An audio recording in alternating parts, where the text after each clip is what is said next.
seorang yang akan menjadi pemimpin memegang panji, tapi yang diinginkan oleh Sayyidina Umar bukan panjinya, bukan kepemimpinannya, bukan jabatannya, tapi apa? Setelah itu cinta kepada Allah, cinta kepada Rasulullah, Allah dan Rasulullah juga cinta kepadanya.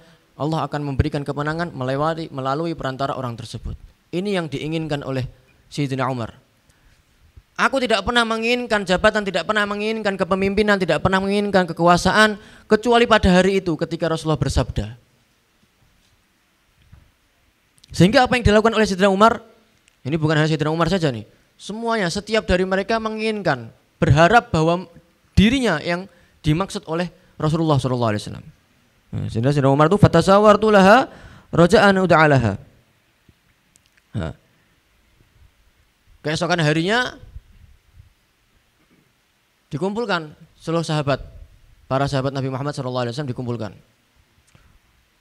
Nah, untuk Rasulullah ingin mengumumkan siapa yang dimaksud oleh beliau.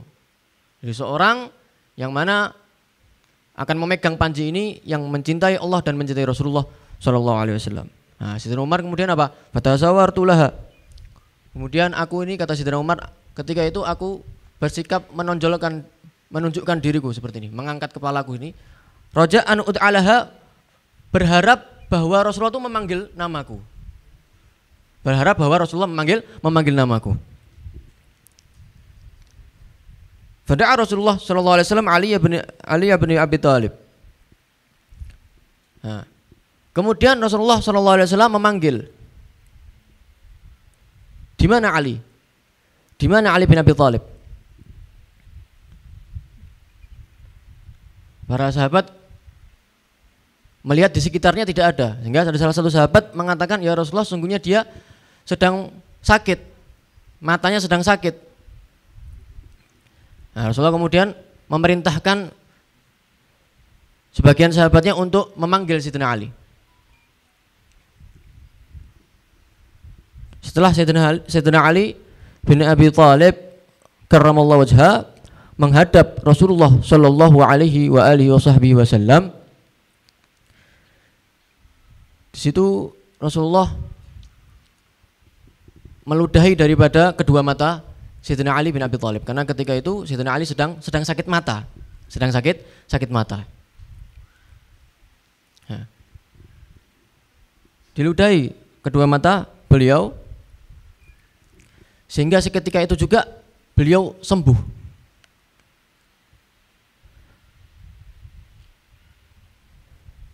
Bahkan beliau Sayyidina Ali bin Abi Thalib itu pernah mengatakan seperti ini, bos, kejernihan mataku ini lebih jernih ya setelah didoakan, setelah diludahi oleh Nabi Muhammad SAW daripada sebelumnya.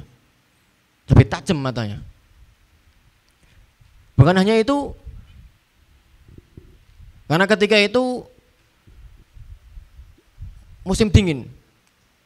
Ketika perang Khaybar, Rasulullah SAW mendoakan Sayyidina Ali, Allahumma adhim anhul harra wal barda. Ya Allah, hilangkanlah dari Sayyidina Ali ini panas dan dingin. Sehingga setelah Rasulullah SAW mendoakan beliau sama sekali tidak pernah merasakan panas, tidak pernah merasakan dingin. Biasa-biasa. Bahkan ada seseorang itu yang heran dengan Sayyidina Ali, melihat Sayyidina Ali. Memperhatikan Sayyidina Ali itu kalau musim dingin makainya bajunya tipis-tipis. Padahal yang lainnya pakai baju tebal-tebal. Kalau musim panas makainya baju tebal. Nah, kewalik kan ya? Kewalik. Enggak ditanya, apa kamu tidak merasakan kedinginan? Apa kamu tidak merasakan panas? Ketahuilah sungguhnya aku mendapatkan ini karena doa dari Nabi Muhammad SAW, ya. Sehingga beliau mengatakan, gal fama wajadtu ba'da dzalika harran wala barda. Nah, aku tidak pernah merasakan panas, tidak pernah merasakan dingin. Walaupun sangat dingin musim ketika itu, beliau sama sekali tidak pernah merasakan dingin. Karena sebab doa dari Nabi Muhammad SAW. Ayo.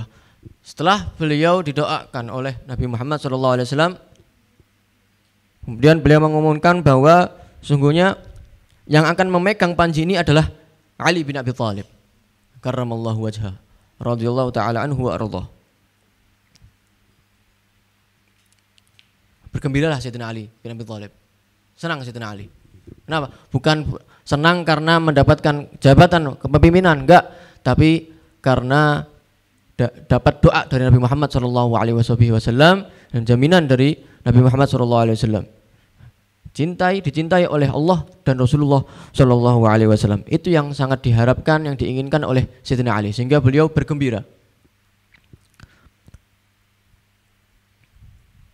Setelah Rasulullah SAW memberikan panji itu kepada Sayyidina Ali, kemudian Rasulullah bersabda,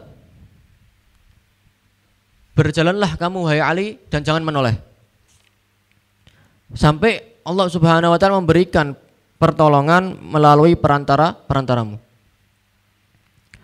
Sehingga kemudian Sayyidina Ali berjalan,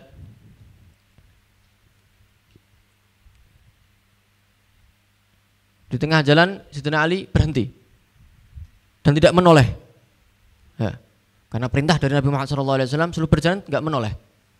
Kemudian Sayyidina Ali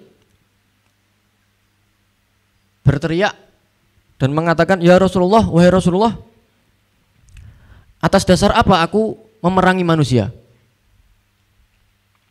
Rasulullah bersabda, gadilhum hatta yashhadu an la ilaha illallah wa anna Muhammadar Rasulullah. Perangi mereka sampai mereka bersaksi bahwasanya tiada Tuhan selain Allah dan bahwa Nabi Muhammad adalah utusan Allah. Fa idza fa'alu dzalika faqad mana'u min dima'ahum wa amwalahum illa bihaqqiha. Apabila mereka telah melakukan itu, artinya apabila mereka telah bersaksi bahwa Allah adalah Tuhannya, tiada Tuhan selain Allah, dan bahwa Nabi Muhammad adalah utusan Allah, maka mereka telah tercegah dari mereka darah-darah mereka dan harta-harta mereka.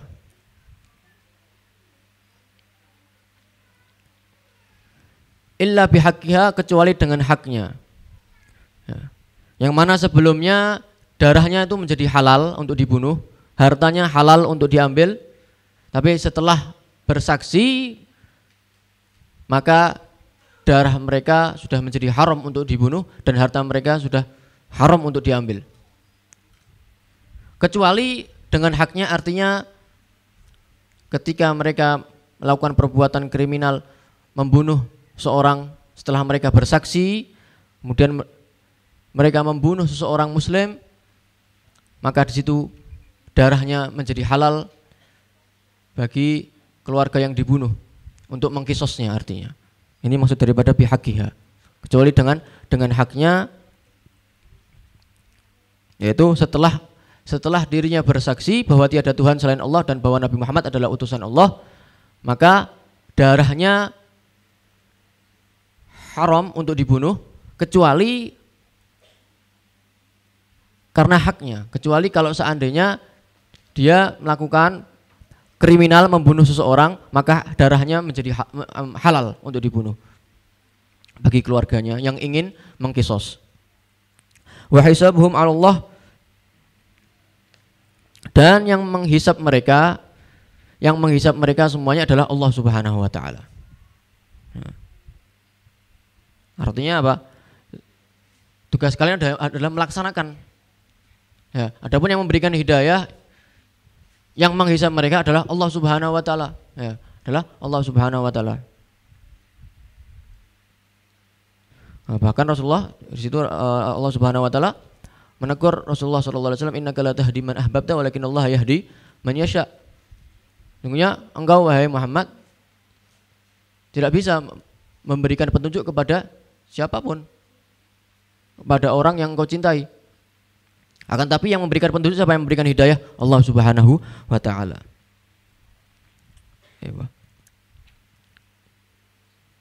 Rawahu Muslim, hadis ini diriwayatkan oleh Imam Muslim. Dalam hadis ini kita bisa mengambil beberapa hikmah. Yang pertama adalah keutamaan yang dimiliki oleh Sayyidina Ali bin Abi Thalib karramallahu wajhah itu bukan karena beliau kerabat Nabi Muhammad, bukan karena beliau menantu Nabi Muhammad, tapi karena kecintaan beliau yang sangat luar biasa kepada Allah dan kepada Rasulullah Shallallahu Alaihi Wasallam, sehingga beliau mendapatkan doa dan jaminan yang sangat luar biasa dari baginda Nabi besar Muhammad Shallallahu Alaihi Wasallam.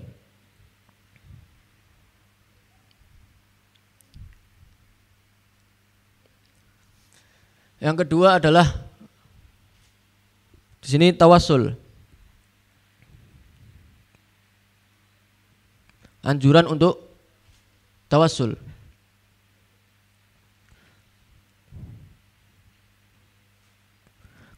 Ketika kita mengharapkan sesuatu, maka kita dianjurkan untuk bertawassul melalui perantara daripada orang-orang yang baik, orang-orang yang ulama, aulia, para habaib, untuk menuju kepada Allah Subhanahu wa taala agar keinginan kita cepat dikabulkan, agar doa kita cepat dikabulkan. Seperti yang terjadi ini daripada sabda Nabi Muhammad SAW yang menunjukkan bahwa anjuran untuk bertawassul. Karena sebelumnya dua benteng ini yang dimiliki oleh orang Yahudi ini, orang-orang Islam itu tidak mampu, umat-umat Islam yang sebelumnya dipegang oleh Sayyidina Abu Bakar, kemudian Sayyidina Umar, tidak mampu untuk menghancurkan, untuk menaklukkan daripada dua benteng ini. Sehingga kemudian Rasulullah bersabda bahwa Allah Subhanahu wa taala akan memberikan kemenangan, akan menaklukkan daripada tanah Khaybar ini melalui perantara siapa? Melalui perantara Ali bin Abi Thalib. Melalui perantara Ali bin Abi Thalib.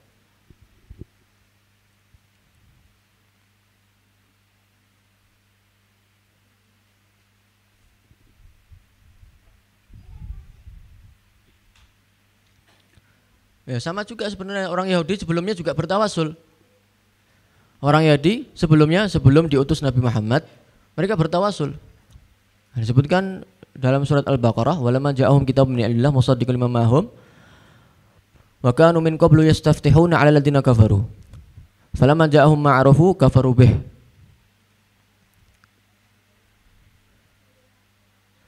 Walamma ja'ahum kitabun min indillah musaddiqan lima ma'ahum, ketika datang kepada mereka kitab yang membenarkan daripada apa yang ada pada diri mereka, kitab yang ada pada mereka. Wa kanu min qablu yastaftihuna 'ala alladziina kafaru, ketika mereka sebelumnya, sebelum datangnya Al-Qur'an yang membenarkan kitab mereka, sebelum datangnya Al-Qur'an, sebelum diutusnya Nabi Muhammad SAW, mereka setiap kali mereka berperang melawan musuh, mereka selalu bertawassul, selalu meminta pertolongan kepada Allah melalui perantara daripada nabi yang disebutkan di dalam kitab mereka, nabi akhir zaman, sehingga mereka mendapatkan pertolongan, mendapatkan kemenangan. Yastaftihuna 'ala alladziina kafaru. Akan tapi ketika datangnya Al-Qur'an yang membenarkan kitab mereka, falamma ja'ahum ma'arafu, yang mana mereka telah mengetahuinya, benar-benar mengetahuinya dengan sifat-sifatnya, bahkan sebelum Nabi Muhammad lahir, mereka mengkufurinya, mereka memusuhinya, sehingga apa yang terjadi? Fala'natullah al-kadzibin, ya. Maka laknatnya Allah terhadap mereka, terhadap orang-orang yang berdusta.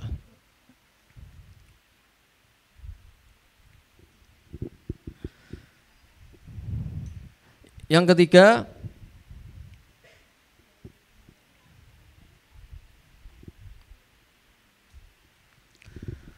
menjadi pemimpin, menjadi pejabat, penguasa, itu sesuatu yang banyak ranjaunya,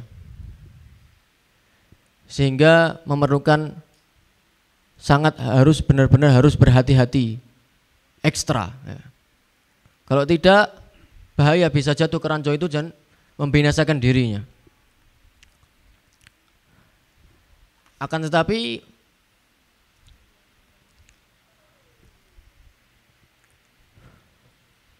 berharap atau menginginkan untuk menjadi pemimpin, menjadi pejabat itu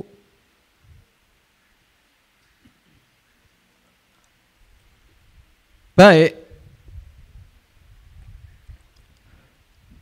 dan sangat dianjurkan apabila harapannya bukan karena ingin menjadi pemimpin atau ingin dunia yang ada di belakangnya, tapi harapannya karena ingin mendapatkan cinta kepada Allah, dari Allah dan Rasulnya.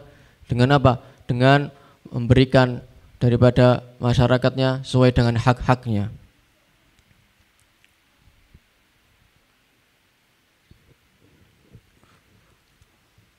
Maka mengharapkan hal tersebut menjadi pemimpin, menjadi penguasa dengan atas dasar seperti itu, sangat dianjurkan.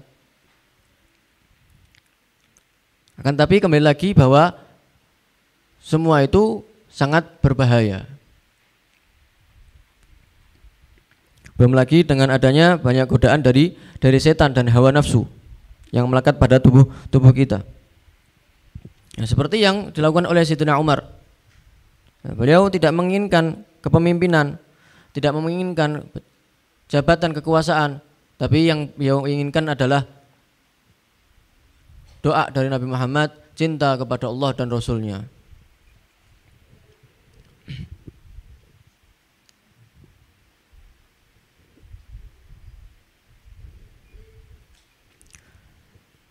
Yang keempat adalah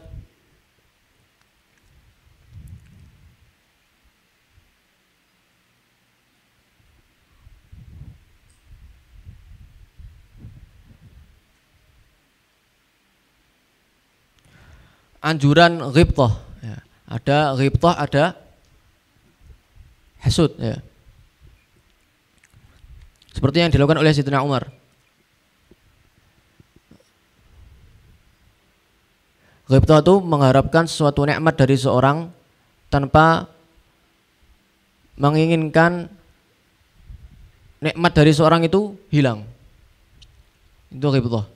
Tapi kalau hasud sebaliknya, mengharapkan suatu nikmat dari seorang dan dia menginginkan bahwa nikmat dari seorang itu hilang. Nah, ini yang tidak boleh. Nah, ini ghibthah yang boleh. Hasud tidak boleh, tidak diperbolehkan. Dia yang dilakukan Sayyidina Umar sangat menginginkan daripada yang doa dari Nabi Muhammad SAW yang diberikan kepada Sayyidina Ali bin Abi Thalib karamallahu wajhah.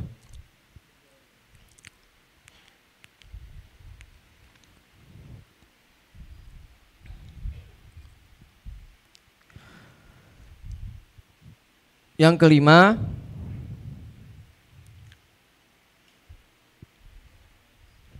adalah hukum fikih membunuh seseorang kafir harbi itu hukumnya halal, diperbolehkan. Ya, tapi enggak semua kafir. Di sini yang dimaksud di sini bukan semua orang kafir, tapi kafir harbi, kafir yang memerangi Islam, yaitu yang menghina Nabi Muhammad SAW, ya, menyakiti, ya, menghina daripada syiar-syiar Islam. Nah, ini adalah kafir harbi.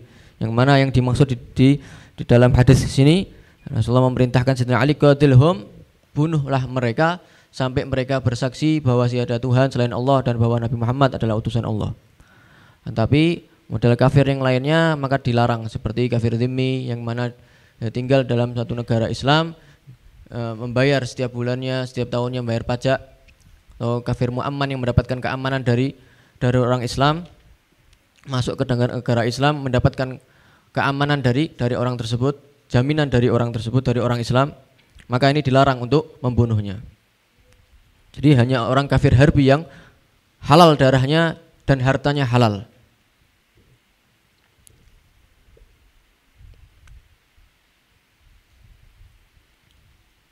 Wah, itu adalah 4 hikmah yang bisa kita ambil dalam hadis ini. Mudah-mudahan Allah Subhanahu wa taala memberikan kekuatan iman dalam hati kita, cintaan kepada Allah, kepencintaan kepada Nabi Muhammad SAW, sehingga nantinya Allah dan Rasulnya juga mencintai kita, ridha kepada kita semuanya, dan kelak kita di surga dikumpulkan bersama Nabi Muhammad SAW. Allahumma la tahrimna khair ma indaka li syarri ma indana. Sallallahu alaihi sayyidina Muhammadin wa alihi wasallam. Alhamdulillahirabbil alamin.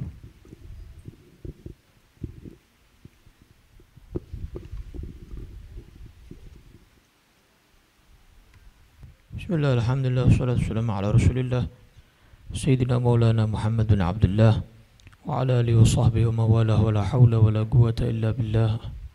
Amma ba'd. Tadi diceritakan kemuliaan luar biasa dari Sayyidina Ali bin Abi Thalib, ya. Padahal Sayyidina Abu Bakar As-Siddiq itu seorang yang sangat dekat sama Nabi, seorang yang akrab sama Nabi. Di mana ada Nabi, di situ ada Sayyidina Abu Bakar As-Siddiq. Pasti beliau adalah seorang yang cinta kepada Allah dan cinta kepada Rasul. Bahkan dicintai Allah, dicintai Rasul. Tapi tadi menunjukkan kemuliaan Sayyidina Ali bin Abi Thalib. Bagaimana Nabi bilang besok kemenangan akan dipimpin oleh seorang yang mencintai Allah dan mencintai Rasulnya. Sampai para sahabat itu, tidak ada sahabat yang ingin jadi pemimpin, ambisi jadi pemimpin. Sampai mereka, mudah-mudahan aku, gitu. Mudah-mudahan aku pemimpinnya. Kenapa? Jaminan. Dapat jaminan dari Rasul. Jaminannya apa? Mencintai Allah, mencintai Rasul. Udah dijamin, dicap, distempel sama Nabi. Ternyata yang nggak berharap Sayyidina Ali bin Abi Thalib, yang berharap malah nggak dapat, yang nggak berharap, yang sakit malah dapat. Masya Allah. Makanya Sayyidina Ali bin Abi Thalib ini karramallahu wajhah punya kemuliaan yang tidak dimiliki oleh sahabat yang lain, walaupun Sayyidina Abu Bakar As-Siddiq. Makanya Imam Ahmad bin Hanbal, pemimpin madhab Hambali, itu punya satu kitab Fadhailul Imam Ali, ya, kemuliaan Sayyidina Ali. Di dalam kitabnya beliau mengutip 369 hadis tentang kemuliaan Sayyidina Ali. Masya Allah, banyak ya, 369 hadis. Semuanya itu tentang apa? Kemuliaan Sayyidina Ali. 369 hadis kemuliaan Sayyidina Ali semuanya, 369 hadis. Belum dari Qur'annya. Imam An-Nasa'i, periwayat hadis, ya, yang mana populer, ya kan, hadis riwayat Nasa'i. Imam Nasa'i punya kitab juga. Kitabnya khusus tentang kemuliaan Sayyidina Ali bin Abi Thalib. Nah, memang Sayyidina Ali punya keistimewaan sendiri. Di antaranya Nabi juga pernah bilang, la fata illa Ali. Tidak ada pemuda sejati kecuali Ali. Langsung stempel dari Nabi sallallahu alaihi wasallam. Di antaranya juga Nabi ketika mau hijrah ke Madinah, siapa yang ditinggal? Sayyidina Ali. Sayyidina Abu Bakar nemeni. Kemuliaan. Sampai Sayyidina Umar bin Khattab tuh bilang, wah, itu tuh malam-malam, saat malam-malam Sayyidina Abu Bakar menemani Rasulullah, itu tidak sama dengan seluruh amaliyah seumur hidupnya Umar dan keluarganya Umar. Jadi Sayyidina Umar bin Khattab itu membandingkan apa? Umar bin Khattab sama seluruh amal ibadahnya, sak keluarga, bukan Umar loh, sak keluarga, itu dibandingkan dengan satu malam Sayyidina Abu Bakar menemani Rasulullah, itu enggak sama. Dari mulianya Sayyidina Abu Bakar As-Siddiq di malam-malam saat menemani hijrah dengan Nabi Muhammad SAW menuju kota Madinah.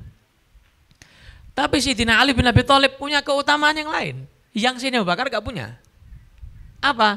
Nabi Muhammad itu kan banyak orang yang amanah sama Nabi. Titip emas sama Nabi, titip duit sama Nabi, titip dirham sama Nabi, titip dinar sama Nabi, titip barang sama Nabi. Orang-orang kafir itu nggak mau ikut Nabi, tapi kalau titip barang sama Nabi nggak mau titip sama temennya karena tahu temennya bohong. Kalau Nabi jujur, tepat. Ya sebagaimana tadi malam saya cerita, Nabi itu pernah janjian sama orang. Ibarat sekarang hari Ahad, janjian. Itu orangnya lupa, nggak datang. Sampai 3 hari Nabi nunggu di pohon itu. 3 hari setelahnya, ibaratnya hari Selasa, orangnya datang, ya Allah lupa, anak janjian sama Rasulullah di pohon sana. Datang Rasulullah masih duduk di situ, nunggu di situ. Kalau kita 10 menit, 15 menit, alah, rata teko. Baru 5 menit sudah gelisah, diwongi rata teko. Setengah jam salah rata teko gitu. Dia ditinggal. Nabi sampai berapa hari? 3 hari. Ini orang mana enggak datang-datang. Pas dia orang datang, si orang ini datang. Ente kemana aja? Katanya Nabi. Anak udah 3 hari nunggu ente di sini. Sallallahu ala Nabi Muhammad. Masya Allah. Luar biasa Rasulullah. Ya. Rela nunggu 3 hari untuk menepati janji. Untuk menepati janji. Nah itu. Nah Sayyidina Ali bin Abi Thalib itu kebetulan memang lagi sakit. Lagi sakit. Sayyidina Ali pengen nemenin Nabi hijrah ke kota Madinah. Pengen, siapa yang enggak berharap? Sayyidina Abu Bakar aja tuh enggak berangkat-berangkat karena pengen itu. Tiap hari itu tanya, "As-suhbah ya Rasulullah, saya nemenin jenengan hijrah." Saya belum ada perintah kata Nabi. Sayyidina Abu Bakar sedih. "Wah, mudah-mudahan aku. Besoknya lagi, "As-suhbah ya Rasulullah, saya nemenin Nabi. Saya nemenin ya." Saya belum ada perintah. Sampai Rasulullah, "As-suhbah ya Abu Bakar, kamu yang nemeni saya." Seneng, alhamdulillah, akhirnya saya yang nemeni. Ya Sayyidina Ali itu berharap nemeni Nabi hijrah. Cuman Sayyidina Ali kebetulan lagi sakit dan punya amanah yang lain, punya tugas yang lain. Tugasnya apa? Ali, kamu menyelesaikan amanah-amanah saya ya. Jadi Nabi percaya betul sama Sayyidina Ali bin Abi Thalib. Saya punya titipan-titipan banyak ini barang ini. Ini punya fulan sekian, rumahnya di sini, RT sekian, RW sekian, beratnya begitu. Ini barang ini punya si fulan bin fulan, fulanah binti fulan. Sebutkan semuanya. Sayyidina Ali dipercaya oleh Nabi untuk mengemban tugas ini. Saya mau ke kota Madinah, kamu besok menyelesaikan ini semuanya, kembalikan sama yang punya. Berarti kan apa? Seorang yang amanah gak mungkin menitipkan kepada seorang yang sembrono, sembarangan. Pasti seorang yang amanah seperti Rasulullah mengamanahkan kepada seorang yang paling amanah. Nah itu tidak dimiliki sama sahabat yang lain. Percaya sama Sayyidina Ali bin Abi Thalib. Dan di saat itu Sayyidina Ali itu sedih.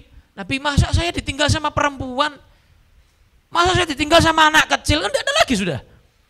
Terakhir yang berangkat ke kota Madinah itu tinggal Rasulullah, Sayyidina Abu Bakar, Sayyidina Ali sama perempuan, sama anak kecil, sama orang-orang yang sakit. Orang-orang yang lemah, wis tidak ada blas.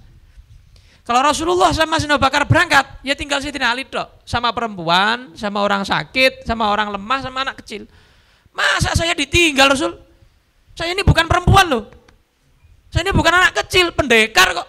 Nabi aja sendiri bilang kan, la fata illa Ali, tidak ada pendekar pemuda sejati kecuali Ali.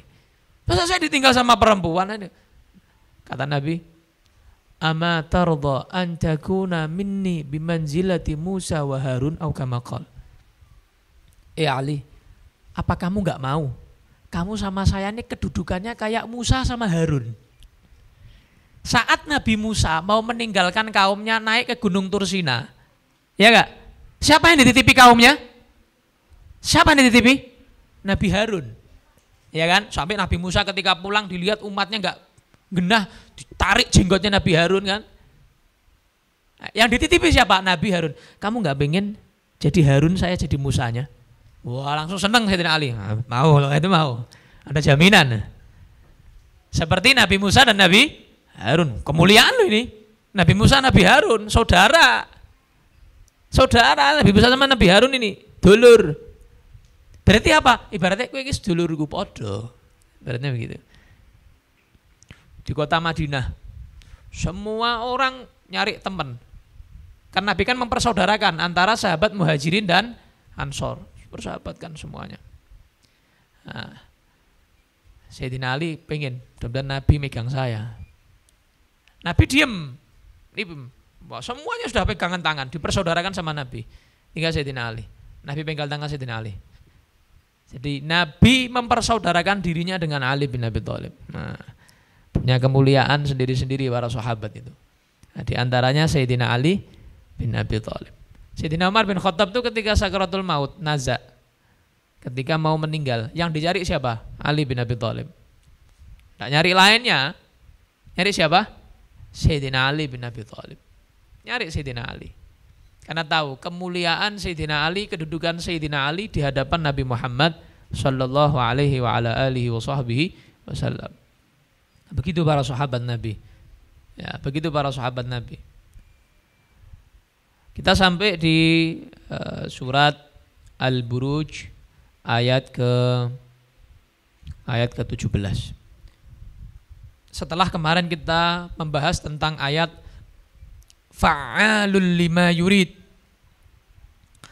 Allah adalah yang maha melakukan, mengerjakan atas apa yang Allah inginkan. Ya. Idza arada syai'an ayyaqula lahu kun fayakun. Kalau Allah pengen sesuatu apapun pasti bisa terjadi. Kun fayakun. Langsung aja. Allah katakan kun, pasti langsung fayakun. Pasti akan terjadi. Sampai pernah satu saat, ini termasuk kemuliaan Sayyidina Abu Bakar. Tawakal yang luar biasa. Sayyidina Abu Bakar itu pernah sakit parah. Saat beliau sakit-sakit terakhir mau meninggal, para sahabat itu menyarankan, dokter, periksa dokter. Datang para sahabat rombongan jenguk Sayyidina Abu Bakar radhiyallahu anhu. Datang bilang, Abu Bakar, sudah, periksa dokter, sudah, saya sudah dilihat sama dokter, sudah diperhatikan sama dokter, sudah digenahno sama dokter. Terus apa kata dokter? Beliau bilang gini, inni fa'alul lima urid. Saya mengerjakan sesuai kehendak saya. Maksudnya siapa? Allah dokternya gitu loh. Mudeng. Paham enggak? Maksudnya sudah dari kemarin dokternya sudah periksa saya. Maksudnya Allah. Dari kemarin sudah merhatikan saya, sudah ngawasi saya dokternya. Terus kontrol terus saya ini setiap saat ini. Saya di rumah ini sudah kontrol gitu ya. Kontrolnya sama Allah. Jawaban dokternya, saya mengerjakan sesuai kehendak saya. Ya sakarepnya Allah tuh ya, mau sakit ya sakit, sehat ya sehat. Itu tawakalnya Sayyidina Abu Bakar. Bahkan beliau juga jawab, kalau dokter-dokter luar itu malah amrodoni, buat saya sakit, buat iman saya sakit. Nanti akhirnya saya percayanya saya sembuh gara-gara dokter luar. Tidak usah. Cukup dokter yang paling utama, yaitu siapa? Allah. Asy-Syafi, yang maha menyembuhkan. Itu Sayyidina Abu Bakar As-Siddiq. Tawakalnya luar biasa. Nah, fa'alul lima yurid. Setelahnya apa? Hal ataka hadithul junud. Hal. Ulama ahli tafsir di sini beda pendapat. Hal, ulama mufassirin yang pertama menyatakan hal di sini maknanya biasa, makna pertanyaan, apakah? Karena hal itu lil istifham, ya kan? Untuk pertanyaan, hal apakah? Ataka datang kepadamu wahai Nabi Muhammad, ya Muhammad, hadithul junud, kisah cerita tentang tentara-tentara bala tentara.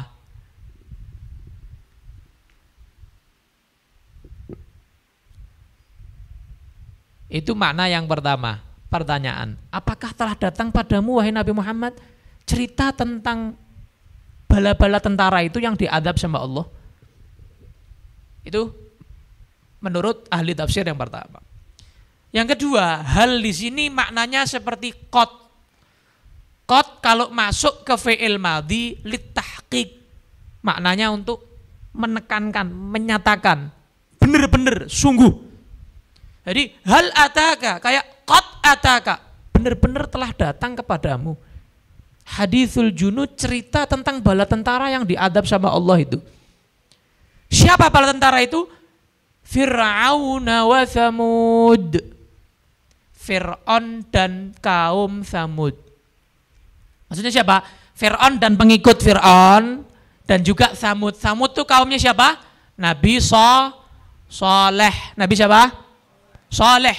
Nabi Saleh alaihissalam. Yang mana beliau punya mukjizat seekor unta yang keluar dari apa?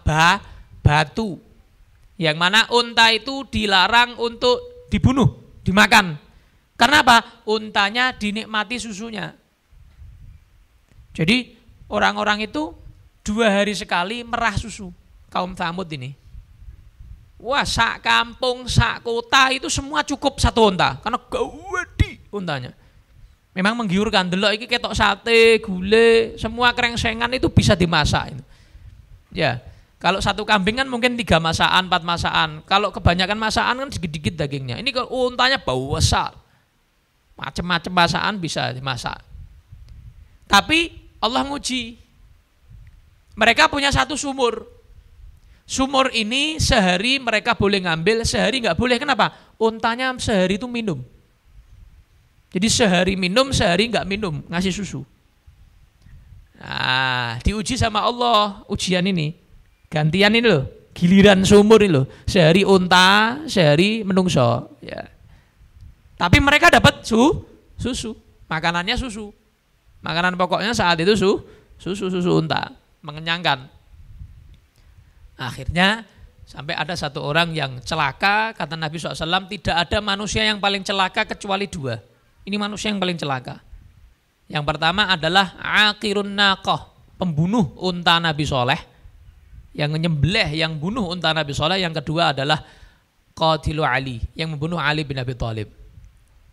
Lihat keistimewaan Sayyidina Ali lagi kan, gak sengaja saya ini ketemu lagi ini. Ketemu lagi nih keutamaan Sayyidina Ali. Padahal Sayyidina Utsman dibunuh, ya enggak? Sayyidina Umar bin Khattab dibunuh. Sayyidina Husain dibunuh. Banyak kan sahabat yang dibunuh, mati syahid. Tapi kenapa Nabi menyatakan yang paling celaka pembunuh Ali? Masya Allah. Padahal yang bunuh Sayyidina Ali itu orang Muslim. Hafid Quran, hafal Quran. Hatam terus tiap hari Qurannya. Jalan, terus. Tapi apa? Membunuh Ali bin Abi Thalib. Menjadi apa? Orang paling celaka. A'udzubillah min dzalik. A'udzubillah min dzalik. Nah, ini keutamaan Sayyidina Ali. Disebut lagi sama Rasulullah. Pembunuh Ali itu orang yang paling celaka itu. Sama, disamakan kayak pembunuh untanya Nabi Saleh. Yang membunuh Sayyidina Ali bin Abi Thalib radhiyallahu anhu wa karramallahu wajhah. Nah, dibunuh akhirnya untanya Nabi Saleh itu. Dibunuh, mereka adalah namanya kaum Tsamud. Setelah dibunuh disiksa, diazab oleh Allah kontan. Nah, itu kaum Tsamud. Kalau Fir'aun adalah kaumnya siapa? Nabi Musa dan Nabi Harun alaihimassalam. Ya, Nabi Musa dan Nabi Harun alaihimassalam. Nah, kenapa sih kok yang disebut Fir'aun dan Tsamud? Iya, karena Fir'aun itu populer di ahlul kitab. Di Taurat dan Injil itu populer. Cerita Fir'aun itu populer. Ibaratnya viral banget. Di kitab sucinya mereka, ahlul kitab itu ada ceritanya. Makanya Allah sebut, kalian lupa apa? Ceritanya Fir'aun, kaumnya Fir'aun, pengikut Fir'aun, diazab sama Allah. Terus yang kedua, kenapa Allah sebut kaum Tsamud, kaumnya Nabi Saleh? Iya, karena Nabi Saleh itu diutus di Arab. Nabi Muhammad juga di Arab. Cocok. Nah, yang dihadapi sama Nabi siapa? Yahudi, Nasrani, musyrik. Ya enggak? Yahudi, Nasrani itu ahlul kitab.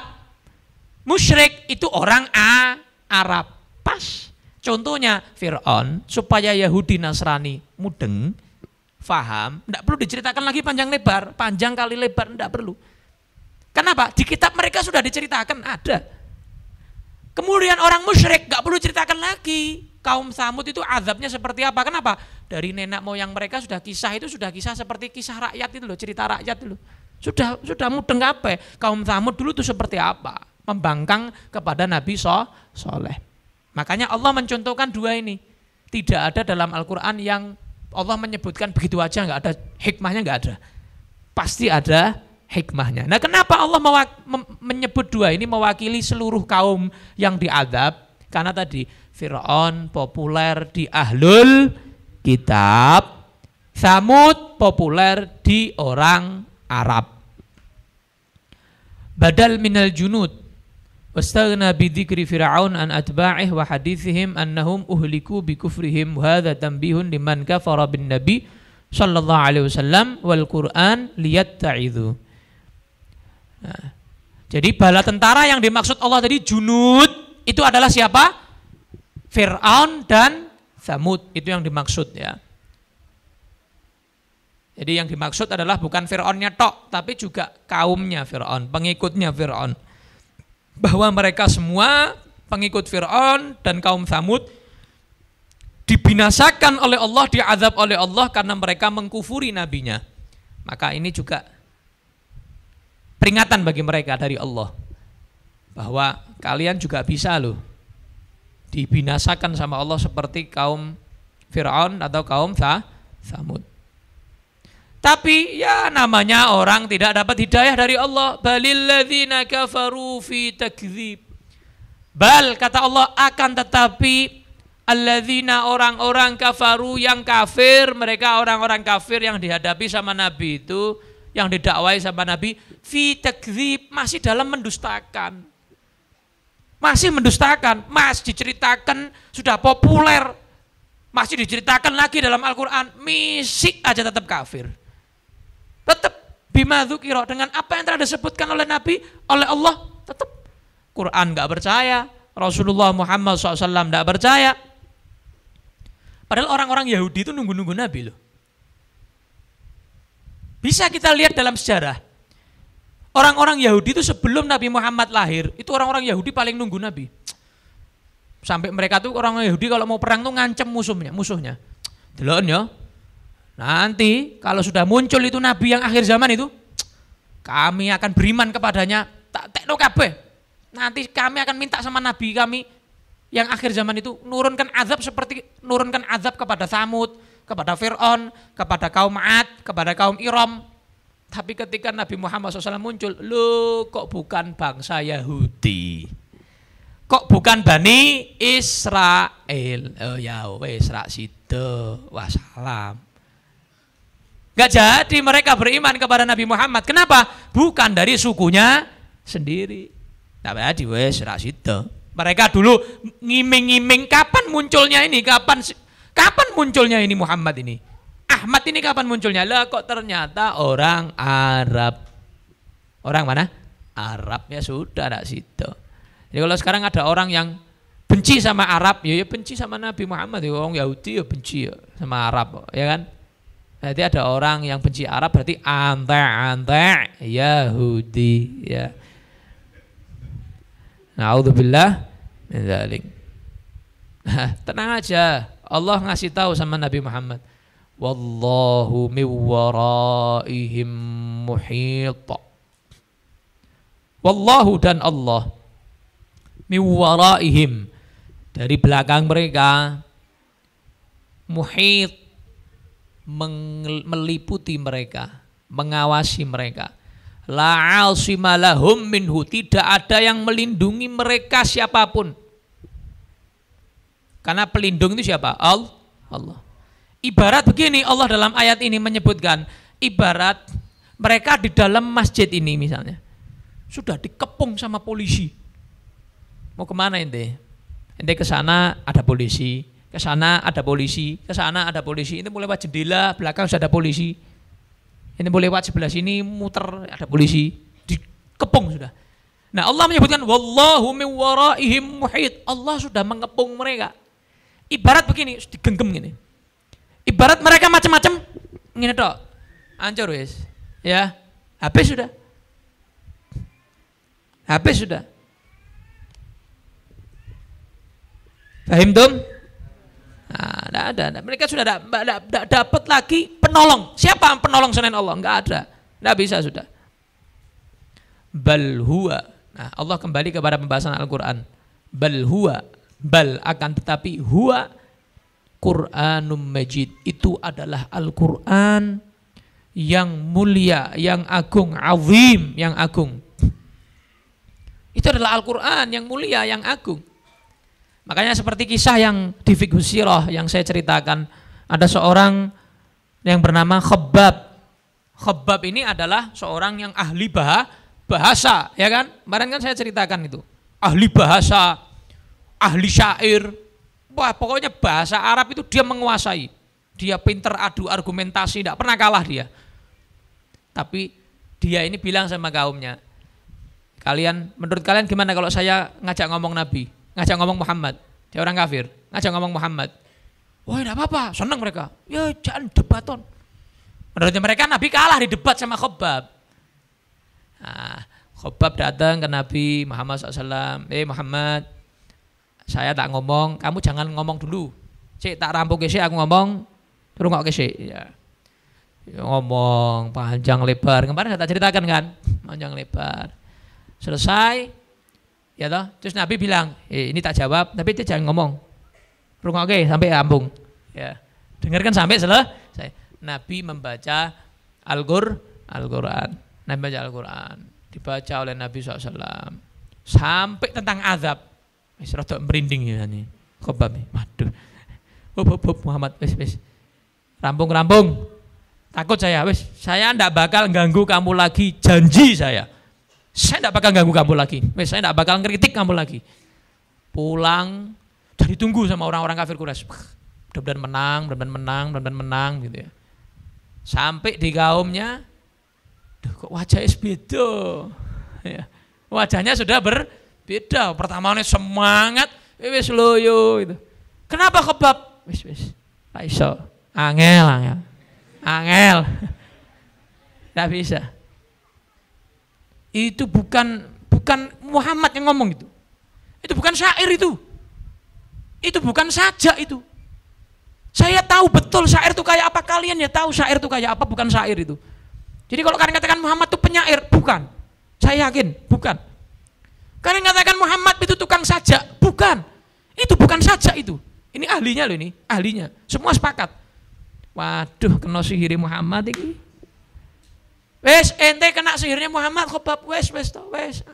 Awakmu wes kena. Berarti begitu. Mereka tetap tidak berimam. Wes pokoknya saya peringatkan kalian hati-hati. Muhammad ini bukan orang biasa. Ditinggal. Saya tidak mau ganggu Muhammad lagi. Titik. Tinggal. Sama Khabbab ini. Tidak bisa. Nabi Muhammad. Al-Quran ini berbeda. Bukan syair, bukan sajak. Tapi murni. Firman dari Allah Subhanahu wa ta'ala. Makanya harus lewat malaikat Jibril. Sebetulnya Allah langsung Nabi Muhammad bisa. Ya enggak? Bisa. Gampang. Makanya lewat malaikat Jibril. Berbeda. Loh, Nabi Muhammad itu semua sabdanya itu kan dari wahyu Allah. Ya enggak? Allah sendiri dalam Al-Quran yang berfirman. Ya. Wa ma yantiqu 'anil hawa in huwa illa wahyu yuha. Nabi itu enggak berbicara dari hawa nafsunya. Tapi semua yang Nabi bicarakan itu wahyu yang diwahyukan kepada Nabi Muhammad sallallahu alaihi wasallam. Tapi yang membedakan hadis dengan Al-Quran adalah apa? Kalau hadis bukan lewat malaikat Jibril. Tapi kalau Al-Quran lewat malaikat Jibril. Beda, karena harus bersanad begitu. Ini ibaratnya ilmu. Bersanad Nabi Muhammad an Jibril an Rabbil Alamin. Begitu. Dari Nabi Muhammad ke malaikat Jibril ke Allah Subhanahu wa taala. Ibarat kamu dapat ilmu misalnya an fulan sampai an Sayyidina Ali bin Abi Thalib, an Rasulullah, an Jibril, anillahi ta'ala, begitu. Jadi sanad ilmu. Nabi Muhammad pun ke Allah ada sanad, ya, ada sanadnya, enggak sembarangan, ada sanadnya. Urusan titik Al-Qur'an, bukan titik, berhentinya Al-Qur'an itu, urutan ayat-ayatnya Nabi Muhammad pun tadarusnya sama malaikat Jibril. Enggak sembarangan. Jadi bulan Ramadan Nabi tadarus dengan malaikat Jibril. Supaya apa? Tahu urutan ayat, suratnya itu berapa ayatnya, totalnya, urutan surat, juznya 1 sampai juz 30. Nah, itu adalah hasil tadarus Nabi Muhammad dengan malaikat Jibril alaihi salam. Nah, ayat yang terakhir fi lauhim mahfuz. Lauhul mahfuz kemarin sudah saya jelaskan kan. Lauhul mahfuz itu apa? Tempat Allah meletakkan tulisan takdirnya. Yang mana sebelumnya, sebelum Nabi Muhammad diutus, sebelum Nabi Muhammad lahir, itu setan dan jin bisa ngintip, bisa nguping, tahu apa yang bakal terjadi besok, lusa, setahun lagi apa yang terjadi tahu. Tapi setelah Nabi Muhammad lahir, setelah Nabi Muhammad diutus, mereka mau nguping lagi tidak bisa sudah. Makanya dukun saya kira kayak dukun biyen ya. Dukun sekarang orang mandi blas. Karena kangelan mau cari tahu apa yang terjadi itu kesulitan. Ya, karena apa? Karena jin yang menek-menek, yang setan yang nyari kabar ke Lauhil Mahfuz atau ke langit itu banyak yang mati. Kenapa? Kena syihabar rasada dari surat jin, surat al-jin. Kena apa? Api yang dilemparkan ketika mereka mau ngintip, dilemparkan api. Kok buang. Loh, kan setan dari api. Dilempar api, ya podo wae. Masa dia mati? Oh ya podo, awakmu teko tanah lemah, aku ya teko lemah. Sama toh? Awakmu rene tak kampleng, lara apa ora? Sakit ya? Sakit. Ya, tak jotos sakit. Sama-sama dari kulit enggak? Sama. Ya sama. Setan masuk neraka, sakit enggak? Ya sakit. Podo awakmu jotos dikampleng ya, jorok ya sakit. Sama setan ya juga disiksa dengan api ya sakit. Fi lauhim, di papan. Lauh itu artinya papan. Nah, papannya ini huwa fil hawa. Dia di langit, di udara, fauqas sama isabi'ah, di atas langit ketujuh. Ora bakal tekan kono kowe. Ya, lawang astronot aja langit pertama belum sampai kok. Ya kan? Ini di atas langit ketujuh. Lauhil Mahfuz itu di mana? Atas langit ketujuh. Mahfuz yang dijaga, dilindungi oleh Allah. Makanya namanya Lauhim Mahfuz.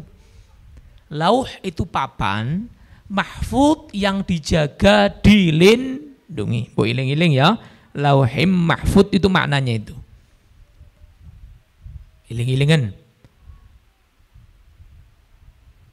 Nah, biljar minasyayatin. Biljar mahfuzin. Sifatnya lauhin mahfuz. Mahfuz itu sifatnya lauh. Lauhim mahfuz. Minasyayatin, dijaga dari setan, dari siapapun. Wa min taghyiri syai'im minhu, dan daripada perubahan. Yang bisa merubah takdir hanya Allah. Allah enggak ada yang bisa datang ke sana titip X diganti misalnya. Oh, enggak bisa. Mungkin kalau keputusan siapa pejabat bisa dirubah, keputusan pemimpin bisa dirubah, keputusan bos bisa dirubah, kebijakan bisa dirubah, tapi kebijakan, keputusan, takdir Allah nggak bisa dirubah, karena mahfuz, dijaga. Tuluhu ma bainas sama'i wal ard, papan ini panjangnya antara langit ke bumi. Ya, makanya takdirmu kabeh mulai Nabi Adam sampai kiamat tuh ono ning ngono kabeh. Makanya gede, ndak cukup buku 10 jilid ya, takdir 10 jilid ya. Kalau kita sekolahan paling berapa ribu siswa, buku-bukunya itu map-mapnya itu paling berapa ribu gitu toh. HVS-nya paling berapa ya. Ini antara langit ke bumi, papan. Gede ya. Wa urduhu ma bainal masyriq wal maghrib. Lebarnya dari timur ke barat. Wis tekan-tekan wis. Memang goleki ujungnya, pucuknya itu enggak ketemu. Dari besarnya Lauhim Mahfuz ini.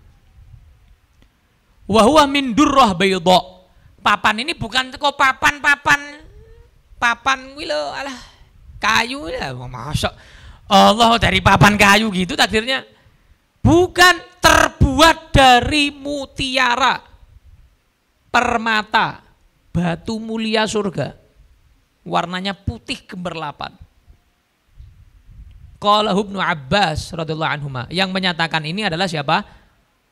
Orang yang paling pakar dalam Al-Qur'an. Siapa? Sayyidina Abdullah bin Abbas radhiyallahu anhuma. Nah, letaknya di kanan arsy. Jadi arsy, ngerti arsy? Urung tekan kono kan, ya. Sebelah kanannya arsy. Jadi Lauhim Mahfud letaknya di sebelah kanan arsy. Tertulis. Jadi papan itu tertulis di depan papannya.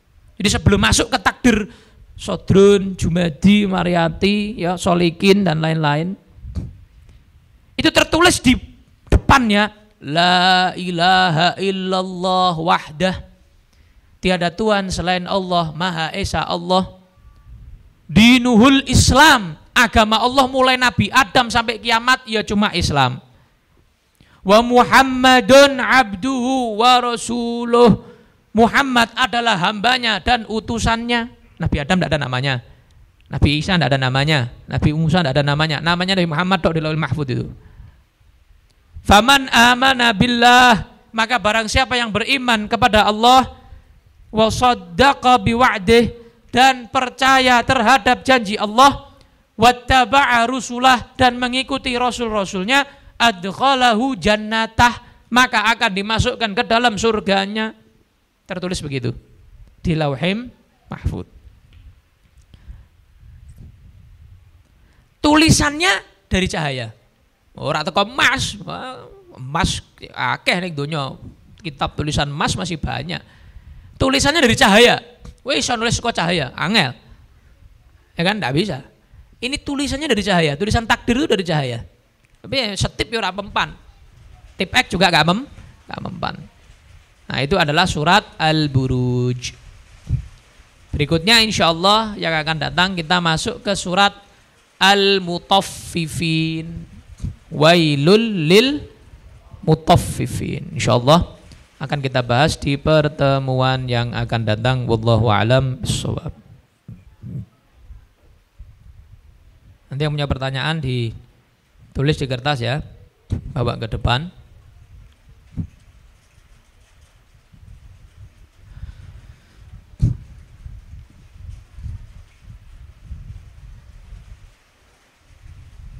Melanjutkan lagi kitab fikih ya. Kitab fikih Abi Syuja' atau Al-Ghayah wa Taqrib.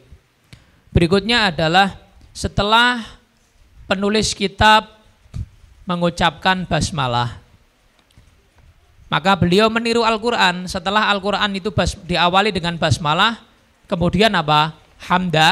Hamdalah. Bismillahirrahmanirrahim. Alhamdulillahi rabbil alamin. Ya, dimulai dengan basmalah, kemudian setelah itu pasti hamdalah. Nah, kemuliaan hamdalah sangat luar biasa.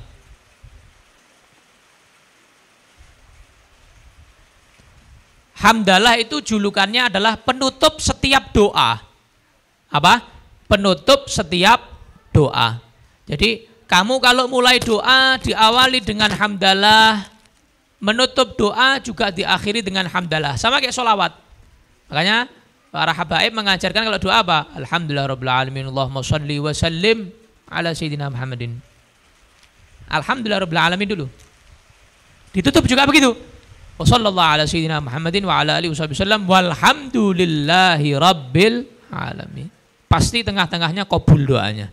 Karena apa? Diawali dengan hamdalah dan sholawat, diakhiri dengan hamdalah dan sholawat, ada jaminan dari Rasulullah Muhammad sallallahu alaihi wa ala alihi wasallam. Setiap doa itu diijabahi kok, tenang aja. Allah pasti mengijabahi semua doa. Enggak mungkin doa enggak diijabahi. Karena Allah sendiri yang berjanji kan di dalam Al-Qur'an, Ud'uni astajib lakum. Berdoalah kalian kepada saya, kepada aku, kata Allah. Astajib lakum, pasti. Allah itu la yukhliful mi'ad. Allah enggak mungkin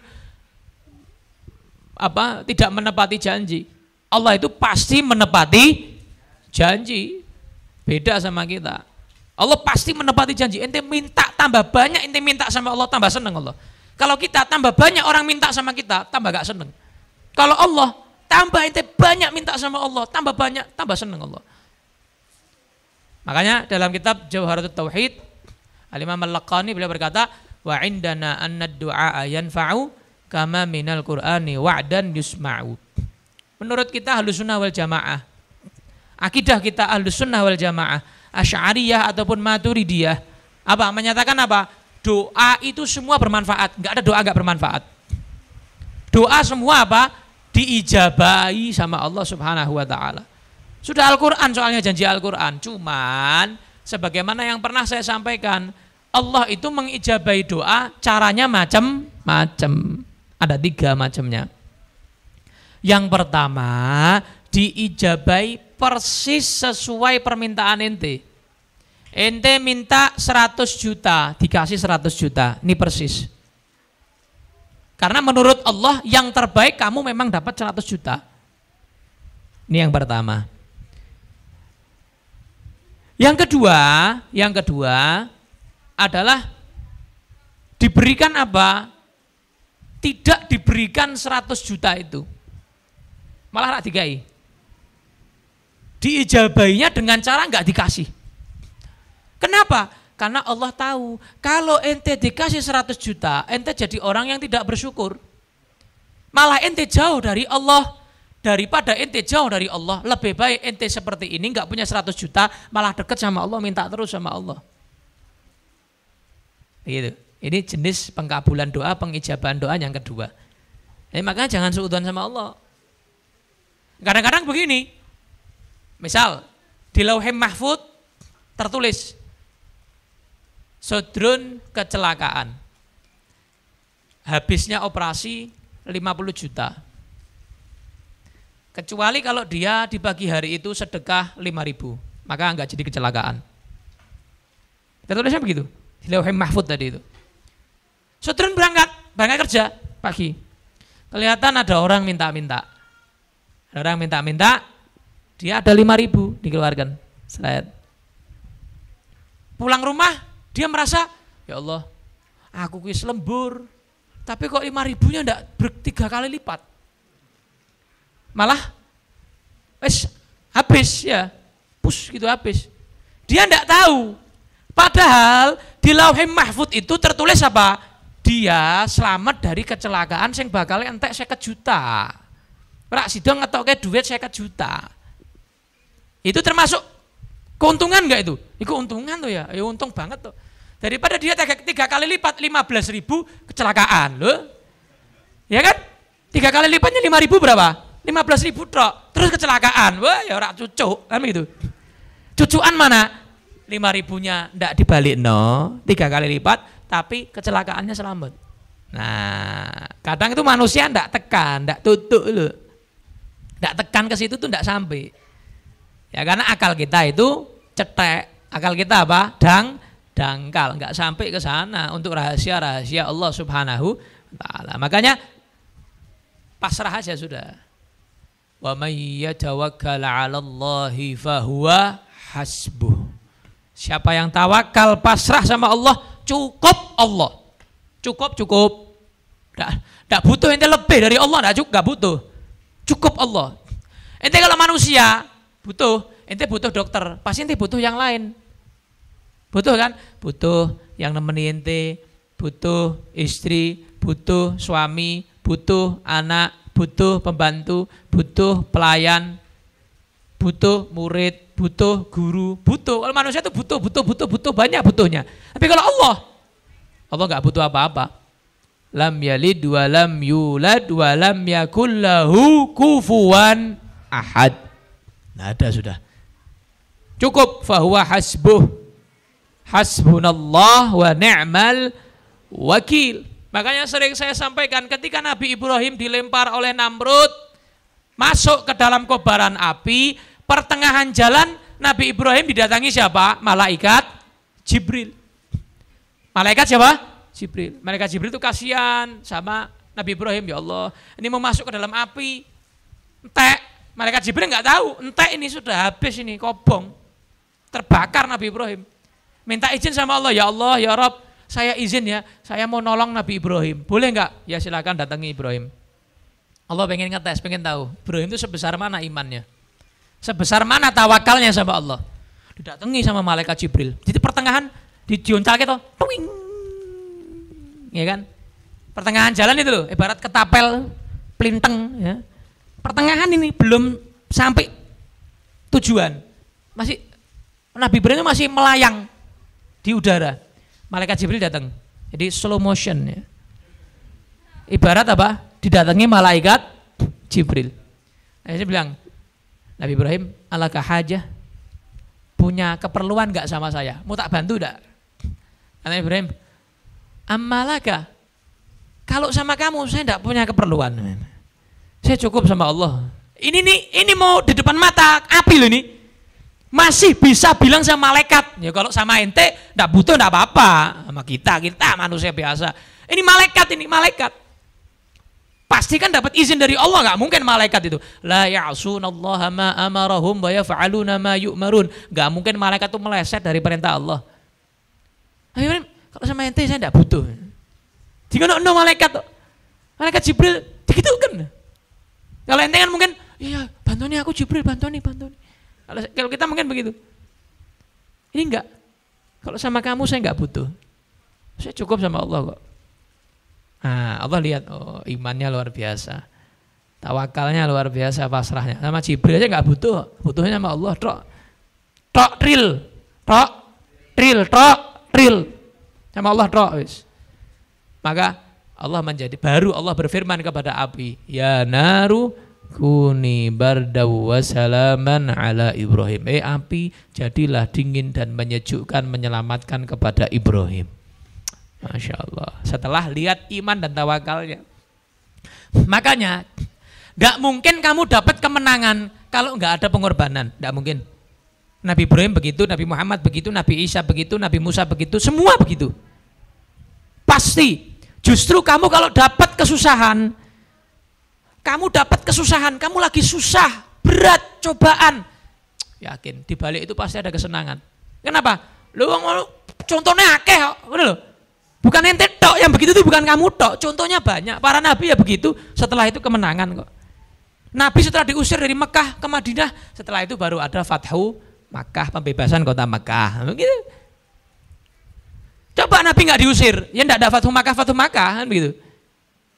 Tapi dibuat sama Allah, diusir dulu, dihina dulu, dicaci dulu, disakiti dulu, baru setelah itu ada kemenangan.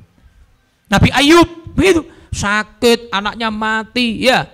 Kemudian tanahnya ludes, rumahnya ludes, semua ludes. Baru setelah itu ada kemenangan. Nah, semua pasti ada kemenangan, pasti setelah pengorbanan, nggak bisa, nggak ada. Ya sing jenenge menang itu ya perang, ya kan? Mana ada orang nggak perang, menang, wong edan, ya. Nggak ada menang, udah kayak ngopo menang, namanya gitu kan? Ya ente perang dulu, baru menang. Perang lawan apa? Hawa nafsu, ya kan? Sabar, baru ente bisa sabar, menang lawan hawa nafsu, baru dikatakan menang, gitu. Bal-balan belum main, wes menang, udah bisa, ya bal-balan sih, gul-gulan sih, baru menang. Kan begitu, fahim dum, jelas dum, nah begitu. Makanya di dalam Al-Quran Allah Subhanahu Wa Taala pun menyatakan wa akhiru da'wahum anil hamdulillahi rabbil alamin. Akhir doa orang-orang surga itu alhamdulillah. Nanti kita ini diceritakan sama Allah, kita ini nanti yang masuk surga, amin, amin, Allahumma amin. Nah kita ini nanti yang masuk surga itu nanti akhir doa kita ketika Allah sudah memasukkan kita ke surga, memberikan kita kenikmatan surga, itu yang kita ucapkan apa? Alhamdulillahi rabbil alamin. Itu Allah ceritakan dalam Al-Quran itu. Nanti yang kita ucapkan. Sebelum kita mengucapkan Allah sudah ceritakan. Jadi nanti itu orang-orang di surga itu kalau pengen sesuatu, itu caranya tawasulnya dengan zikir subhanakallahumma wa bihamdika. Subhanakallahumma bihamdika. Celing ono langsung ada. Kemudian ketika mereka mendapatkan jamuan dari Allah. Nah, jamuannya Allah itu beda sama jamuannya manusia. Sak suge-suge menungso soprah itu pirang meter. Paling pojok masjid sana sampai sini sudah, wah, masya Allah, loman dermawan luar biasa orang ini jamuannya. Paling warnanya pira toh? Ala paling 20 warna ya, buah-buahnya paling 10 warna, makanannya paling apa? Berapa warna gitu. Kalau di surga nanti itu ibaratnya soprahnya tuh ujungnya enggak kelihatan itu. Ini goleki kowe melaku, goleki ujung soprahnya tuh enggak nemu itu. Iki sebelah di ujungnya iki. Ente mau apa ngelempet soprah itu sampai enggak boleh sama Allah. Wis jakno malaikat sing apa? Sing ngelempitnya atau bidadari yang ngelempit. Wis kamu sik tinggal mangan, ora usah masak, ora usah apa. Ya. Enggak usah. Jadi soprahnya tuh ujungnya enggak nemu ente. Setiap satu jamuan, bukan satu soprah loh ini. Satu soprah kan besar, panjang gitu. Satu jamuan, jadi ibarat satu kelompok. Satu kelompok itu 70.000 piring. Piringnya ada piring kayaknya cilik ya. Oh nanti manusia surga itu tingginya 30 meter. Ya kan kita semua nanti kalau masuk surga tingginya berapa? 30 meter. Ya, 30 meter, 15 meter. Ya. Umurnya 30-an. Nah, apa namanya? Astagfirullahaladzim. 70 apa? Piring. Wah, macem-macem. Setiap satu piringnya, bayangin piringnya kayak apa? Warnanya ribuan warna masakan. Piringnya sak piro rati ya. Surga ini, tidak bisa dibayangkan. Makanya surga itu tidak bisa dibayangkan. Cerita netrok ngono, berarti ngono. Nanti nyatanya, faktanya dibuktikan sendiri di sana. Amin. Ya. Jadi soprahnya ndak ada ujungnya. Tiap satu kelompok 70.000 piring, ya, nampan gitu ya. Satu nampannya ribuan warna. Masya Allah. Sakarepmu. Ketika sudah dicepakkan tadi itu, disiapkan jamuan seperti itu, mereka menyatakan alhamdulillahi rabbil alamin. Karena di surga nanti sudah tidak ada kenyang. Ente mau nghabiskan sak soprah tidak habis-habis dan tidak kenyang-kenyang. Selalu apa? Loh ente haus aja enggak kok. Ente di surga misalnya ente di surga seumur hidup, bukan seumur hidup di surga, selama-lamanya. Ente enggak minum, enggak makan, enggak mati ente. Kenapa? Sebelum ente masuk surga, ente minum telaganya Nabi, ya enggak? Sallallahu alaihi Nabi. Ente didulang sama Nabi, disuapin sama Nabi. Nabi langsung yang nyuapin gelasnya sama ente. Satu teguk syarbatan hani'atan la nadhma'u ba'daha abada.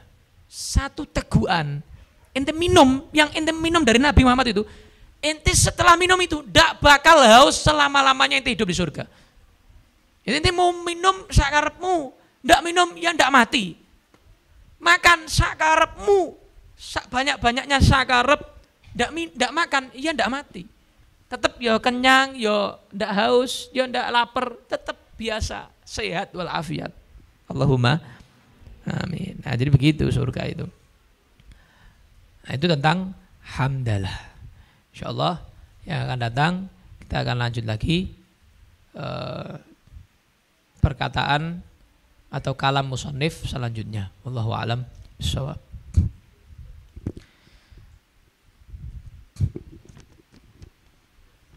Pertanyaan pertama. Izin bertanya bagaimana menggugurkan nazar yang terlanjur diazamkan. Ya dilaksanakan. Nazarnya dilaksanakan. Nazar itu ada dua. Nazar itu ada namanya macam yang pertama itu nazar begini. Jadi anak saya kalau hafal Quran maka saya nyembelih satu kambing, maka wajib. Enggak boleh, wah saya milih kafarah aja, tebusan aja, enggak boleh. Karena nazar yang seperti itu harus dilaksanakan. Saya kalau bisa naik haji, saya pengen nyembelih 3 kambing, harus. Loh saya enggak mampu 3 kambing gimana Habib? Ya semampunya dulu, jadi hutang. 1 kambing dulu, nanti mampu satu lagi sampai 3. Harus dilaksanakan.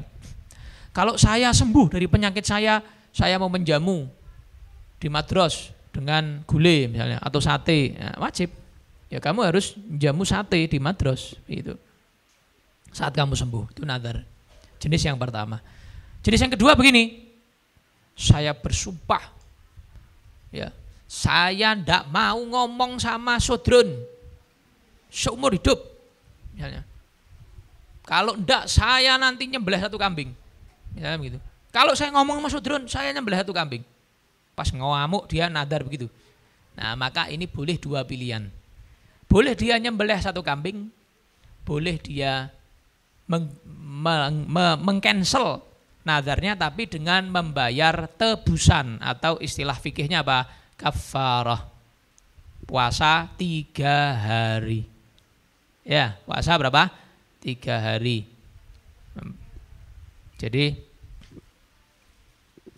Jadi apa namanya?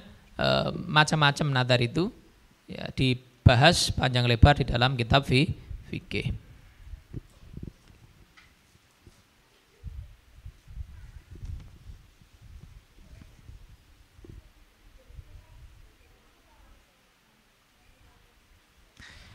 Bagaimana hukumnya wanita yang ikut ke pemakaman jenazah? Sebaiknya bagaimana? Perempuan cukup di rumah saja. Tidak usah sampai ikut ke dalam pemakaman ya, karena bakal campur laki dan perempuan. Jangan. Jadi perempuan kalau mau mengikuti jenazah sampai pemakaman lebih baik enggak usah. Walaupun itu suaminya sendiri, suaminya sendiri atau siapanya, bapaknya sendiri atau ibunya sendiri, dia perempuan, jadi di rumah aja. Ya, karena kadang-kadang di rumah itu bisa mengampuni dosa yang di pemakaman. Ya, seperti contoh 1 orang sahabat itu yang pernah saya ceritakan. Dia seorang istri. Dia tinggalnya di lantai atas, ibaratnya masjid ya, di lantai atas. Lantai bawah itu bapaknya di lantai bawah. Nah, suaminya mau keluar kota, mau kerja, bilang sama istrinya yang di lantai atas itu, "Dek, hei istriku, jangan ke lantai bawah, jangan ke mana-mana. Sebelum kamu dapat izin dari saya mau berangkat kerja dulu ya." "Oh ya mas." Salaman berangkat. Berangkat, subhanallah, besoknya bapaknya sakit di bawah ini. Alah tinggal turun tangga, orang sekarang kan rapopo, paling rapopo, bojoku rapopo. Oh, bapakku dewe yo, begitu. Mungkin kalau sekarang gitu, alah cuma di bawah dok, tonggo. Ini bukan tonggo nih, bawah. Bukan tonggo loh ini. Apalagi tonggo, apalagi enggak tonggo, luar kota ya. Dia mikir, tapi suami bilang jangan kemana-mana. Akhirnya dia menyuruh temannya berangkat ke Rasulullah, tanya, bagaimana ini saya, boleh enggak nih turun ini? Kata Rasulullah, ati'i zaujaki, taat sama suami kamu. Tapi tidak boleh turun sama Nabi. Nabi Muhammad yang larang turun. Karena taat sama suami lebih dari orang tua kalau untuk istri. Terus tidak keluar, tidak kemana-mana, di atas tetap. Ya mungkin tonggone mikir, iki anak rak tau diuntung, mungkin begitu ya. Tinggal mudun ora iso, mungkin begitu. Mungkin begitu mikirnya. Tidak tahu di balik itu dia belum dapat izin dari suami.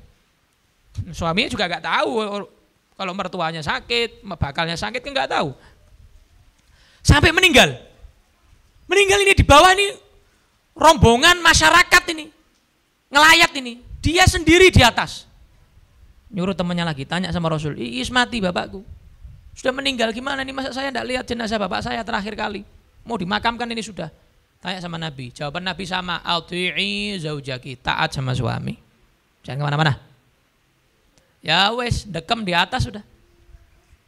Ya, di atas sudah. Tidak kemana-mana. Orang mau mikir apa, terserah. Oh, ini urusan sama suami, urusan surga neraka kok. Taat atau enggak taat sama suami. Sampai selesai dimakamkan, Rasulullah ikut pemakaman.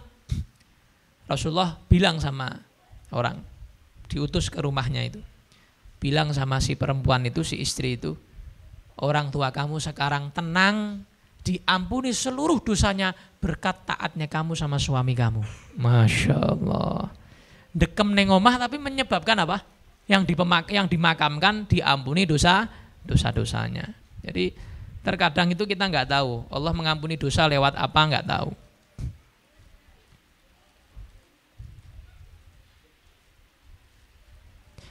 Mohon dijelaskan. Ini kurang mudeng ya. Hadis tentang makan ganam. Ghanam maksudnya mungkin. Kambing. Ganam apa? Oh, garam. Ini kaya R ya. Garam. Sebelum dan sesudah makan. Iya. Pernah saya jelaskan di mana? Di USM itu. Jadi Nabi Muhammad SAW itu sebelum dan sesudah makan beliau pakai garam. Jadi ente makan, siapkan garam di satu lepek kecil gitu. Ya. Ente dulit sidik lo. Buat apa? Buat icip-icip ya. Atau rasa-rasa asin-asin gitu ya. Orang luar negeri itu ada yang makanannya tidak dicampur sama garam. Jadi garamnya sesuai takarannya dia. Contoh di Turki, ketika saya ke Turki, ya saya lihat di sana itu satene yo anyep, mek kowe rak nggawe garam. Anyep wis to. Ya, guline anyep kabeh. Kan orang Indonesia tuh biasa dikasih apa? Garam masaku ya. Macam-macam apa sih sini? Micin ya. Micin ya. Indonesia kakean micin. Ya, makanya enak masakannya, Masya Allah. Ya. Lalu di sana anyep-anyep masakannya. Jadi orang Indonesia, saya sama jamaah yang saya bawa ke Turki itu merasa, yuk gini ya makanannya ya, dah enak masakannya orang Turki. Ya, padahal orang Turki katanya ahli masak itu, nek masak itu diuncal-uncal. Ya lah, diuncal-uncal. Tapi rasanya anyep. Nih kalian cuma lihat tok, ini mesti enak masakannya. Bu rasanya anyep, mesti anyep. Ya, mericanya sendiri, garamnya sendiri, takeren dewe. Nah, kalau kamu udah ahli naker ya kasinan atau tetap anyep gitu ya. Jadi kalau di sana itu bisa kamu praktekkan bisa. Ya, jadi kamu makan terus dulit garam, makan dulit garam. Kesel, orang Indonesia pikirnya halah kesuwen campur. Nah, itu ya. Jadi makanan di Indonesia sudah bercampur garam. Kalau kamu ketika masak naruh garam niatnya ikut sunnah Nabi, sudah dapat sunnah Nabi. Jadi para ibu-ibu, para istri-istri solihah, ya kalau masak naruh garam niatnya apa? Ikut ittiba sunnah Nabi SAW karena Nabi suka garam. Bukan suka garam itu digado, bukan? Ya, maksudnya ngawali makan sama menutup makannya dengan garam. Nah kamu kalau makan sudah dicampur sama garam, kan ibarat kamu sudah makan bareng-bareng sama garam. Gitu ya. Jadi itu maksudnya begitu. Mudeng tum? Jelas tum? Nah. Bagaimana hukumnya memotong bulu mata? Gawe apa? Ya tidak ada masalah kalau itu tidak merubah ciptaan Allah. Ya, kalau merubah ciptaan Allah dilarang. Segala sesuatu yang merubah ciptaan Allah dilarang. Misalnya dintekke bulunya digundul, bulu matanya diganti bulu mata palsu misalnya. Ya, jangan merubah ciptaan Allah. Kamu dikasih bulu mata begitu ya begitu aja. Ya dikasih mata begitu ya begitu, bibir begitu ya begitu, hidung begitu ya begitu. Jangan kamu rubah-rubah. Itu ciptaan Allah. Itu sudah indah. Ya, mungkin kamu bercermin, aku kok elek ya. Tapi menurut orang lain, kamu bagus daripada dirinya. Kan gitu. Setiap ada orang jelek, pasti ada orang yang lebih jelek. Setiap ada orang tidak cantik, pasti ada yang lebih tidak cantik. Setiap ada orang ganteng, pasti ada yang lebih ganteng. Setiap ada orang cantik, pasti ada yang lebih cantik. Wis toh, wis patokanmu kuwi. Udah patokanmu gitu aja. Kamu tuh bukan orang yang paling jelek kok. Buktinya ya payu ya nikah tuh. Nah, kan gitu. Payu kan begitu. Walaupun saya belum nikah, Beb. Gimana belum payu? Ya, tapi orang tua kamu, menurut orang tua kamu tuh paling ganteng. Ya kan? Wah, anakku gantengnya, Masya Allah. Masih ada yang menganggap kamu bagus. Ya enggak?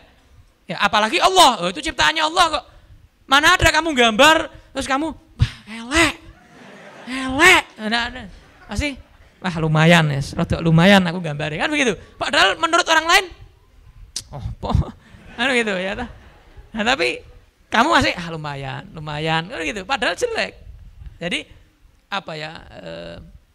Jangan merasa kamu itu jelek. Kamu itu ciptaan Allah. Bagus. Laqad khalaqnal insana fi ahsani taqwim. Allah sendiri yang bilang ahsani taqwim. Ciptaan yang paling indah itu ya manusia, di antara jin, malaikat, semua makhluk-makhluk itu kumpulkan jadi satu, yang paling indah itu manusia. Makanya Rasulullah kekasih Allah itu dari bangsa manusia. Ya enggak? Para wali dari bangsa manusia. Nah, kalau yang paling bagus itu malaikat, ya Nabi dipilih dari malaikat. Ya enggak? Wali dipilih dari malaikat. Enggak, dipilih dari manusia. Makanya yang paling indah adalah yang manusia. Karena Nabi dari manusia, Rasul dari manusia, wali dari manusia. Ya gitu. Jelas tum?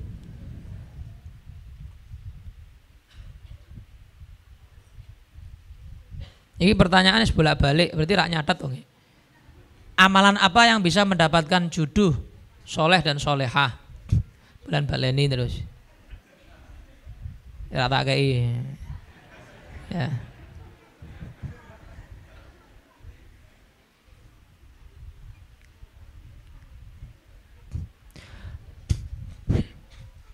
Bagaimana saya menjelaskan kepada orang tua mengenai cadar yang saya kenakan?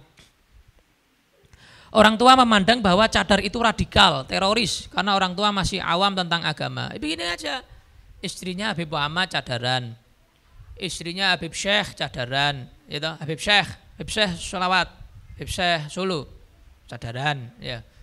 Ini berani mengatakan saya radikal, ya. Ini berani mengatakan Habib Syekh radikal, enggak. Istri-istrinya Nabi Muhammad pakai cadar, ini berani mengatakan Nabi Muhammad radikal, kan benar? Istri-istrinya para sahabat Nabi semua pakai cadar. Ini berani mengatakan semua sahabat Nabi semua aliran radikal, ya. Nah, jadi cadar itu bukan radikal. Yang radikal itu oknum. Jangan salahkan Islamnya, jangan salahkan cadarnya, jangan salahkan pakaiannya. Oknum itu yang mana dia tadi itu teroris, yang dia tadi itu adalah suka nyalah-nyalahkan sana sini, bid'ah-bid'ahkan sana sini, nyirik-nyirikan sana sini, itu oknum. Sing bid'ahno ya ora cadaran kabeh. Yang jilbaban ya ono, kan begitu, ya enggak?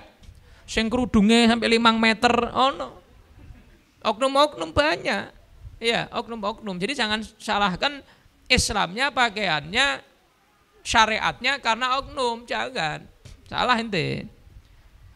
Jadi ibarat mobil ente ban kempes, ente mbok salah no, wah, sing produksi bodoh, kok iso ban kempes piye? Ya. Ente salahkan mobilnya, mereknya, ya enggak. Bannya ente bener kan gitu kan, diisi angin, isi nitrogen, rampung tuh. Apa itu? Islam ada oknum teroris. Wah, Islam ini ra geda. Islam ini teroris ternyata. Loh, itu tuh ibarat ban kempes, Drun. Genahno sing oknum kuwi isinen. Jadi isinen angin wong kuwi. Ben bledos. Paham ya? Jadi ibarat ban kempes itu jangan salahkan mobilnya, ya enggak? Jangan salahkan Islamnya itu oknum, ibarat ban kempes itu. Paham tuh? Nah, jelaskan enggak ke orang tua gitu gampang. Ora perlu kakean dalil gampang, kok bojak dalil tambah bingung. Apa artinya? Tambah bingung, orang tua tambah bingung. Ya. Surat Al-Baqarah ayat sekian di sebelah kanan paling atas, Bu. Ya. Alah no iki. Apa maksudnya ngono lho. Nanti sebelah barang. Ya, saya kira itu mudah-mudahan pengajian madras kita pagi hari ini, siang hari ini bermanfaat bagi kita semuanya. Segala yang minta doa di antara kita dikabulkan doanya oleh Allah Subhanahu wa taala. Diijabahi oleh Allah Subhanahu wa taala dengan jenis terserah Allah mau mengijabahi dengan 3 macam tadi itu. Mau sesuai permintaan kita persis atau enggak jadi, ya. Karena Allah tahu ada yang lebih baik, Atau yang ketiga, disimpan sama Allah sampai nanti di surga diberikan doa-doa kita diijabahi di surga nanti, sehingga kita nanti di surga sangat bangga, sangat bahagia, sangat senang. Karena apa? Doa-doa kita yang dulu di dunia belum kita dapat ternyata disimpan sama Allah, dibalas, diijabahi di surga nanti. Allahumma amin ya rabbal alamin. Ya Rabbana atarafna